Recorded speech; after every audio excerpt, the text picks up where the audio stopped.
Hey everybody, I'm John Roberts alongside of Josh Tucker from Anchor Real Estate, and we're glad you took the time to look at this little video extra on the Neill-Turner-Lester house. Josh, there's so much history in this place. Some say it dates back to 1770, others say 1820s. Nonetheless, it's a beautiful estate with a lot of history, once known as Five Oaks. Yeah, Five Oaks come from 5 large oak trees that were on the property back in the 1700s. A lot of them that still exist there today. Yeah, some are really still cool. there.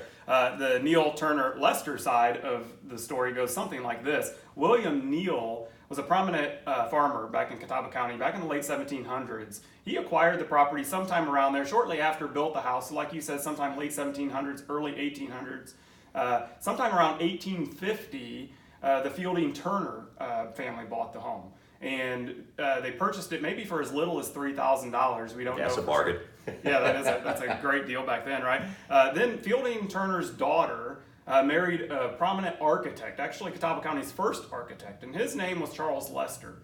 So they inherited the estate. They did a bunch of renovation work and remodel work on it, and actually occupied the estate sometime through the 1970s. Now, one thing that really makes the house unique is it's one of the very few ancestral homes that was spared when they flooded the Catawba River and made Lake Norman. And also, it remains as one of the best examples of Federalist architecture in Catawba County. Absolutely, it does, John. So let's take a look at a few photos here. That's one of the originals. These are cool. Yeah, here's another one. So just a couple of things to point out on the exterior. Look at the chimney here, the design of it, the shape of it. This is a third floor area inside the house. And these are windows here. So look at the shape of those windows, the size. And then let's just kind of zoom in to this picture here. So this is the listing picture that we're using right now. And we still see that same shape of the chimney, the same shape of the windows up there on this third floor space. So a lot of this area, we believe, it's part of the original home that dates back to the late 1700s.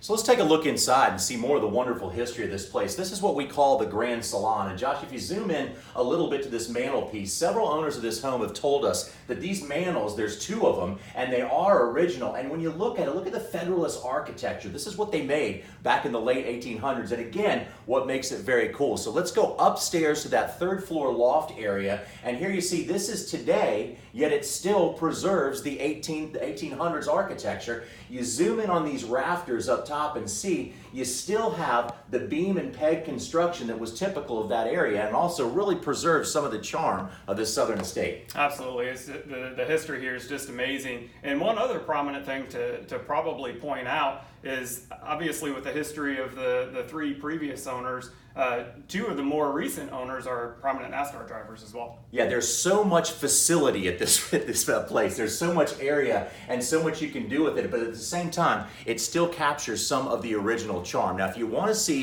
all the features and amenities of this house, go back to anchorre.com and check out the other video. Absolutely.